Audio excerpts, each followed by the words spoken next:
चलो भाई आ जाओ। ईवीएस के 600 महत्वपूर्ण सवाल की एमसीक्यू सीरीज का फर्स्ट वीडियो। ये एमसीक्यू सीरीज आपके तैयारी को मजबूत बनाएगा, बहुत सहयोग मिलेगा आपके मजबूत तैयारी करने में। और लाइक कर दें, फिर शुरू करते हैं वीडियो। शेयर भी कर दें, अपने दोस्तों को भी बुला लें। आ जाओ भाई, आ जाओ। चलिए तो शुरू करते हैं आज का पहला। देखिए जो महत्वपूर्ण सवाल हैं, 600 महत्वपूर्ण सवालों का संग्रह एमसीक्यू सीरीज है ये। 600 महत्वपूर्ण सवाल कम नहीं होते। एक गाइड में भी 600 सवाल नहीं होते जो 400-500 रुपये देकर आप खरीदते हैं। लेकिन हम 600 सवाल जो महत्वपूर्ण सवाल हैं, पीछे या तो एग्जामों में पूछे गए गए हैं या फिर उनसे रिलेटेड, काफ़ी उनके सिलेबस से रिलेटेड है। आरटेट, सीटेट, यूपीटेट और एसटेट और बीटेट, इन सभी प्रतियोगी परीक्षाओं के लिए महत्वपूर्ण हो सकते हैं ईवीएस के ये महत्वपूर्ण सवाल। ये जो सवाल हैं 600 क्वेश्चंस की सीरीज, ये डेली शाम को 6 बजे हमारे इसी चैनल पर डाली जा रही है। हर दिन होगी शाम को 6 बजे, तो चैनल को सब्सक्राइब कर लें। तो पहला सवाल आज का, ओजोन दिवस कब मनाया जाता है?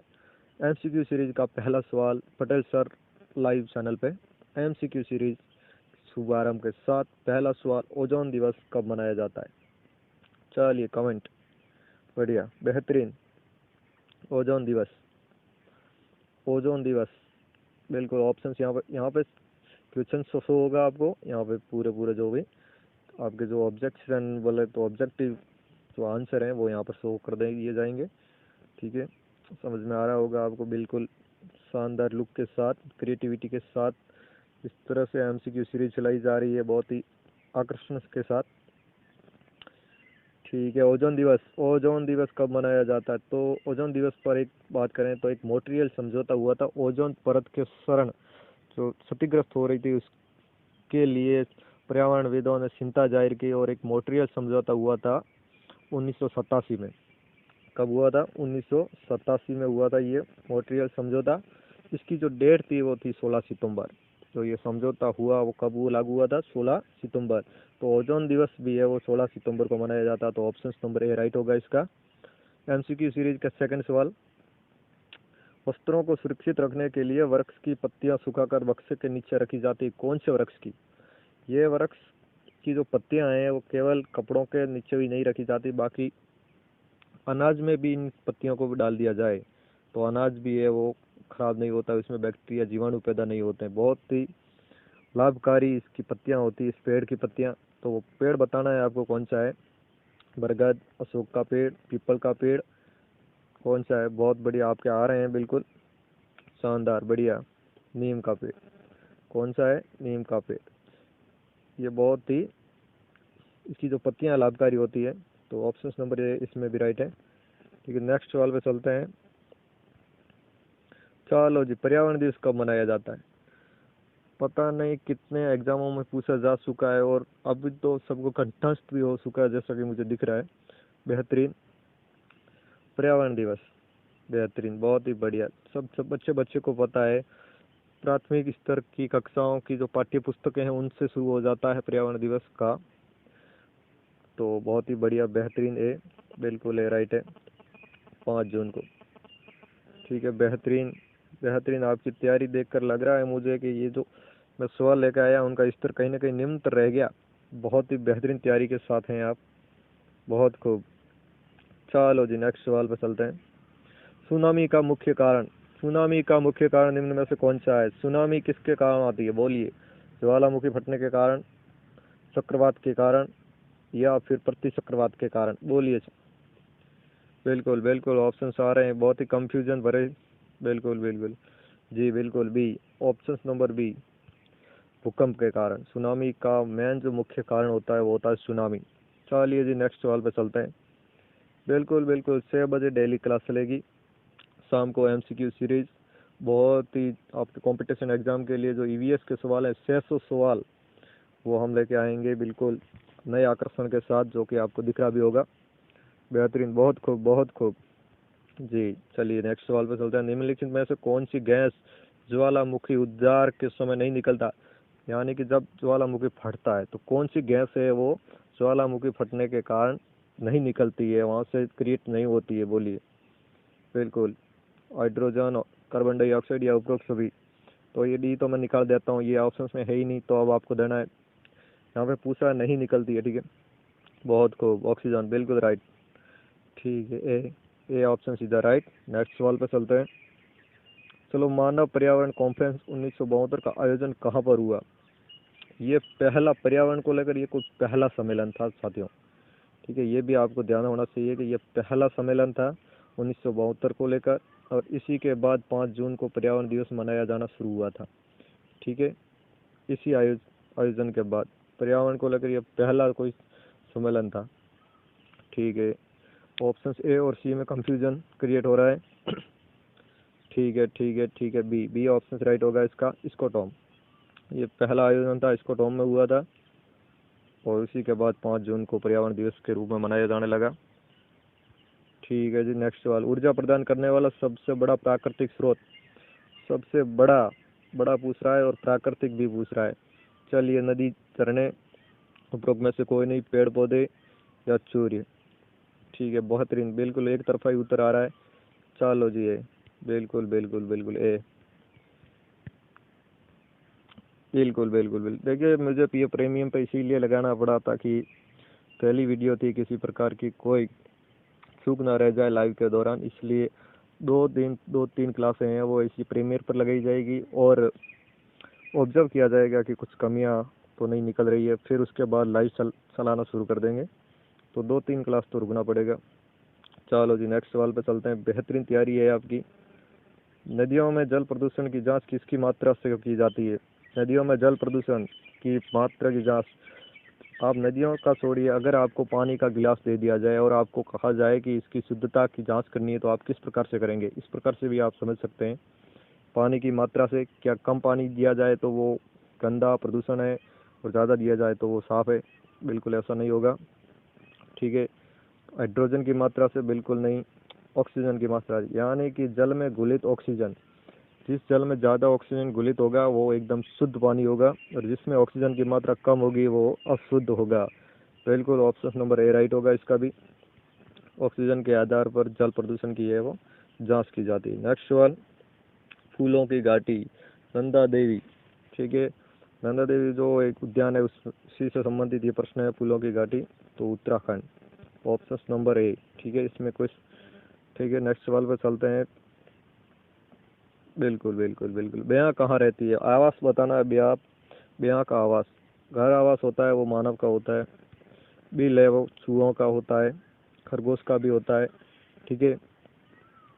और इस प्रकार से, उसी प्रकार से बताना है कि ब्याह का जो आवास है वो क्या कहलाता है। आवास से संबंधित ये प्रश्न है। बिल्कुल बिल्कुल, ऑप्शन डी है, ठीक है, ठीक है, डी बिल्कुल राइट होगा, ऑप्शन नंबर डी, ठीक है। ब्याह का आवास होगा घोंसला, बिल्कुल ठीक है। कुत्ता मछली का आवाज, बताइए साहब, क्या ये प्रश्न आपने पहले भी सुना है? ठीक है, सुना, बेहतरीन बात। बताइए इसका आवाज। बिल्कुल बिल्कुल बिल्कुल, कंफ्यूजन क्रिएट हो गया इस सवाल में, बहुत हो गए। ठीक है, ठीक है, ठीक है, ऑप्शन नंबर डी राइट होगा इसमें, समुद्र। कुत्ता मछली का आवाज है, डॉग फिश का जो आवाज होता है वो समुद्र होता है, ठीक है। चलो जी, बढ़िया बढ़िया, बिल्कुल बिल्कुल। 6 बजे डेली, 6 बजे डेली ये क्लास चलेगी। ईवीएस की 600 क्वेश्चन सॉल्व करवाए जाएंगे। एमसीक्यू सीरीज है ये, आपके कंपटीशन एग्जाम में बेहतरीन सहयोग करने वाली है। निसंदेह आप नए आकर्षण के साथ देखेंगे एमसीक्यू सीरीज, ठीक है, ठीक है, ठीक है, ठीक है, बेहतरीन, बिल्कुल बिल्कुल। लाइक और सब्सक्राइब कर दीजिए, बेहतरीन सवाल हो तो, ठीक है सर। ऊनी वस्त्र का रेशा होता है, बिल्कुल ऊनी वस्त्र का रेशा 2-3 एग्जामों में मैंने देख चुका हूँ, ये पूछा जा चुका है, जहाँ तक आरटेट सीटेट का सवाल है तो उसमें, ठीक है। वैसे ऊन किससे बनती है, एक बात आपको सुननी चाहिए कि ऊन बनती है भेड़ के बालों से, या ठीक है, आपने साइंस में पढ़ा होगा कि केरोटिन प्रोटीन के कारण ही मानव के जो बाल हैं उनका विकास होता है, और नाखूनों का भी। यानी कि जो बाल तो निर्माण होता है वो किसके कारण होता है? प्रोटीन के कारण होता है, ठीक है। और जो होते हैं, ऊन होती है वो क्या कठोर होती है? बिल्कुल नहीं होती, तो ये ऑप्शन तो कट गया, ठीक है। वसा युक्त बिल्कुल नहीं होती है। प्रोटीन युक्त बिल्कुल कोमल होती है, बिल्कुल। ये तो एक आप खुद के बालों को ऑब्जर्व करके भी इस सवाल का आप ढूंढ सकते थे। बेहतरीन सवाल है, कई बार पूछा जा चुका है, तो ऑप्शन नंबर सी इसका राइट है। ठीक है। चलो जी नेक्स्ट सवाल। बिल्कुल बिल्कुल बेहतरीन सवाल है। और ड्राई क्लीनिंग में प्रयोग होता है शुष्क धुलाई, आपने पढ़ा होगा कहीं। तो शुष्क धुलाई होती है उसमें किसका प्रयोग होता है? ठीक है, वो बिल्कुल शुष्क नहीं होती है, उसमें प्रयोग होता है, लेकिन किसका होता है? क्या उसमें पानी का प्रयोग होता है, क्या उसमें डीजल का प्रयोग होता है, या तेल का प्रयोग होता है, या पेट्रोल का प्रयोग होता है? चलो जी ड्राई क्लीनिंग। देखिए ड्राई क्लीनिंग बहुत ही महंगी धुलाई है, इसमें पेट्रोल का प्रयोग होता है। पेट्रोल का प्रयोग किया जाता है। आज पेट्रोल वैसे 110 रुपये है, लेकिन ड्राई क्लीनिंग में इसका प्रयोग होता है। ठीक है, बेहतरीन सवाल है, पिछले एग्जामों में पूछे जा चुके हैं। हर रोज़ शाम 6 बजे लाइव स्ट्रीमिंग के दौरान ये सवाल पूछे जाएंगे। कमेंट सेट में आप लगातार इसके आंसर भी लगातार दे सकते हैं। साथ साथ में हर रोज़ 600 सवाल सोल्व करवाए जाएंगे ईवीएस के, शाम को 6 बजे डेली क्लास में। ठीक है ठीक है। अगर इन पूरी क्लास की पीडीएफ फॉर्मेट आपको चाहिए है तो हमारी टेलीग्राम चैनल पर उपलब्ध करवा दी जाएगी। तो टेलीग्राम चैनल का लिंक है वो मैंने डिस्क्रिप्शन में दिया हुआ है, वहाँ से आप ज्वाइन कर सकते हैं। ठीक है, तो इसका हो गया आंसर। नेक्स्ट सवाल पे चलते हैं। पानी में पाए जाने वाले पौधों की विशेषता। समुद्र में पादप पल्व पाए जाते हैं, उनकी विशेषता क्या होती है? आपको पता होना चाहिए। पानी में पाए जाने वाले पौधों की जड़ें क्या बड़ी होती है? नहीं होती। तो इनकी छोटी छोटी जड़ें होती हैं, ये भी बिल्कुल राइट है। खोखला तना होता है? बिल्कुल, तना मजबूत नहीं होता, खोखला ही होता है। ठीक है। पत्तियों पर श्लेष्मा के पटल, देखिए जो नीले रंग का जो एक लिक्विड होता है, परत सी जमी होती है, वो बिल्कुल उस पर होती है। ठीक है, और उपरोक्त सभी, तो ऑप्शन डी राइट होगा इसका, ऑप्शन नंबर डी। ठीक है, बेहतरीन सवालों में से हैं। आप अपने नोट्स बुक्स में भी इन सवालों को शामिल किया कर सकते हैं। R TET, C TET, UP TET, M TET, आप किसी से भी जुड़े हो, बेहतरीन सवाल ईवीएस के लिए। नेक्स्ट सवाल पे चलते हैं। विद्यालय संपत्ति है, विद्यालय संपत्ति है विद्यार्थियों की संपत्ति है, शिक्षकों की संपत्ति है, समाज की है, या उपरोक्त सभी की है? बहुत ही इजी सवाल, पहला एमसीक्यू सीरीज का पहला पार्ट है। तो कोशिश हमारी यही थी कि जो सरल से कठिन की ओर चला जाए, तो वही देखने को आपको इसमें मिल रहा होगा। और आजकल तो एग्जामों का स्तर जो बिल्कुल होता है ना, ऊपरी आते हैं। कभी कभी हम गहन तैयारी कर लेते हैं और उसके बाद पेपर बनता है वो ऊपरी बनता है, और उसके बाद हम कहते हैं पेपर ऊपरी बन गया। अब आपको चिंता करने की जरूरत नहीं है, क्योंकि ऊपरी जितने सवाल है वो हम एमसीक्यू सीरीज के तहत आपको पूरे सॉल्व करवा देंगे। निश्चिंत रहें आप। अपने दोस्तों को भी चैनल से जुड़ें और लाइक और सब्सक्राइब करिए।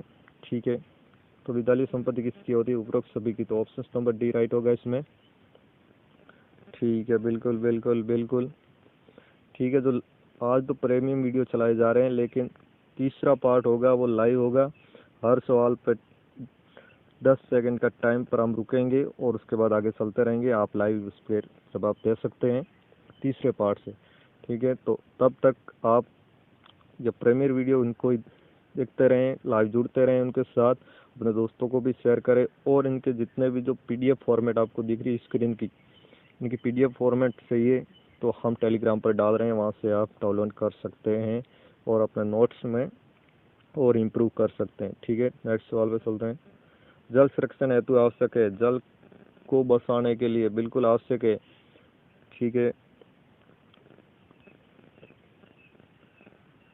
ठीक है, ऑप्शन नंबर 4 आप देख लीजिए। बिल्कुल बिल्कुल बिल्कुल ठीक है, बिल्कुल नहीं नहीं, कोई जल्दबाजी नहीं है, आराम से चल रहे हैं, आराम से पढ़ लीजिए। तो जो वनों का विकास पर नियंत्रण तो जरूरी है, जनसंख्या नियंत्रण भी जरूरी है, और नियंत्रण होगी तो जल का बिल्कुल बचाव होगा। नेक्स्ट सवाल डी, बिल्कुल बिल्कुल इसका डी ही आंसर होगा, बिल्कुल ठीक है। नेक्स्ट सवाल है, वनों के प्रमुख कार्य। वनों के प्रमुख कार्य, वन के क्या फायदे हो सकते हैं? जब प्राथमिक क्लासों में जब पढ़ते थे तब भी हमें वनों के महत्व को लेकर लेख लिखवाए जाते थे। आज भी वही प्रश्न आते हैं, लेकिन थोड़े से कंफ्यूजन क्रिएट कर देते हैं कभी कभार। तो अभी देखिए यही सवाल देख लीजिए। जल का संरक्षण में प्रमुख कार्य, वाष्पीकरण को रोकने में, खनन प्रक्रिया में सहायक। बोलिए। तो सी का यहाँ पे कोई औचित्य ही नहीं, खनन प्रक्रिया में सहायक नहीं हो सकती, कोई मजदूर थोड़ी है जो सहायता करेगा उसमें। ठीक है, तो ऑप्शन नंबर डी, ए और बी दोनों ऑप्शन राइट है, तो ऑप्शन नंबर डी। ठीक है, वनों के प्रमुख कार्य में बिल्कुल स्तर ऊपरी है, बहुत सारे एग्जामों में ऊपरी स्तर भी परेशान कर जाता है। तो एमसीक्यू सीरीज के तहत आप ऊपरी अपने रजिस्टर को भी साथ बनाए रख सकते हैं और टेलीग्राम पर इसकी PDF फॉर्मेट भी डाल दी जाएगी। नेक्स्ट सवाल, वायुमंडल की कितनी परतें होती है? वायुमंडल में पाई जाने वाली परतें कितनी होती है? क्या वो 1 होती है, क्या 6 होती है, या 3 होती है, या 5 होती है? बताइए। सौभ, सम, मध्यम, अयन और बही। 4, 5, ठीक है, 5 होती है। कितनी होती है? 5 होती है। इस प्रकार से बिल्कुल कमेंट बॉक्स में लगातार आ रहा है तो मैं देख भी रहा हूँ। बेहतरीन तैयारी है आपकी, कोई शक नहीं मुझे। नहीं रुकेंगे आप कहीं भी एग्जाम में। बिल्कुल बिल्कुल बिल्कुल, ठीक है। पहाड़ों पर रहने वाले व्यक्तियों में RBC की संख्या होती है। बिल्कुल, पहाड़ों में रहने वाले खून में जो RBC पाई जाती है, उनकी जो रक्त RBC है वो उसकी संख्या होती है। पहाड़ों पर रहने वाले लोगों की कुछ तरह घट जाती है, अपरिवर्तनशील रहती है, फट जाती है, या क्या? बिल्कुल बिल्कुल, इसमें थोड़ा कंफ्यूजन क्रिएट हो रहा है। आप इस तरह का प्रश्न भी है। बेहतरीन आपकी तैयारी मैं देख रहा हूँ। बी, बिल्कुल राइट, बिल्कुल राइट बी, ये ऑप्शन सी राइट होगा। शानदार तैयारी का नज़ारा देखने को मुझे मिल रहा है। जितने भी लोग जुड़े हैं आज, अपने दोस्तों को भी जोड़ें और उम्मीद करते हैं जब हम 600 सवाल पूरे करवाने के जब अंतिम चरण में होंगे तब ये संख्या जो 21 से है वो 10 तक पहुंच जाएगी, 10 से सैकड़ा और सैकड़ा से हजारों में हो जाएगी। ये हम आशा करते हैं। हर रोज़ 6 बजे ये होगी क्लास, ठीक है, शाम को। बिल्कुल बिल्कुल, EVS को लेकर ही चलेगी ये पूरी क्लास, शाम को 6 बजे, ठीक है। भारत किसका हिस्सा है? बिल्कुल, किस लैंड का हिस्सा है भारत? बिल्कुल बिल्कुल, इसमें आप पहली बार ये सवाल सुन रहे होंगे और फंस भी गए होंगे। क्या अंगारा लैंड का हिस्सा है, गोंडवाना लैंड का हिस्सा है, या लारियासिया का हिस्सा है, या उपरोक्त में से कोई नहीं? शानदार, प्रश्न का लेवल बहुत ही उपरोक्त लेवल में से था। ये प्रश्न किसी टेट में पूछा जा चुका है ये सवाल, ठीक है, ठीक है। बी ऑप्शन बिल्कुल आ रहा है, बिल्कुल बी राइट है। बहुत अच्छी तैयारी से आप आए हुए हैं। बिल्कुल, तो इसी के साथ आज का जो 20 प्रश्नों का जो एक समग्र लिस्ट थी वो पूरी हुई। कल से इसी टाइम पर मिलेंगे। उम्मीद करता हूँ आपकी जो तैयारी है वो और भी बिल्ड होगी हमारे MCQ सीरीज से, और इनकी पूरी की पूरी PDF फॉर्मेट है वो मैं टेलीग्राम चैनल पर डाल दूंगा, तो वहाँ से आप डाउनलोड कर सकते हैं। और टेलीग्राम चैनल का जो लिंक है मैंने डिस्क्रिप्शन में दिया हुआ है, अपने दोस्तों को भी भेजें। और लगातार जितने साथी लाइव में जुड़े थे, हालांकि ये वीडियो मैंने प्रीमियर सेट पर रखा है, लेकिन तीसरा जो पार्ट होगा वो लाइव होगा बिल्कुल, जिस पर आपके कमेंट्स के लगातार रिप्लाई दे पाऊंगा। तो तब तक आप अपने दोस्तों को ज़रूर साथ में जोड़ें। बिल्कुल, जितने भी साथी जुड़े हैं, बहुत बढ़िया, बहुत बढ़िया, धन्यवाद, शुक्रिया।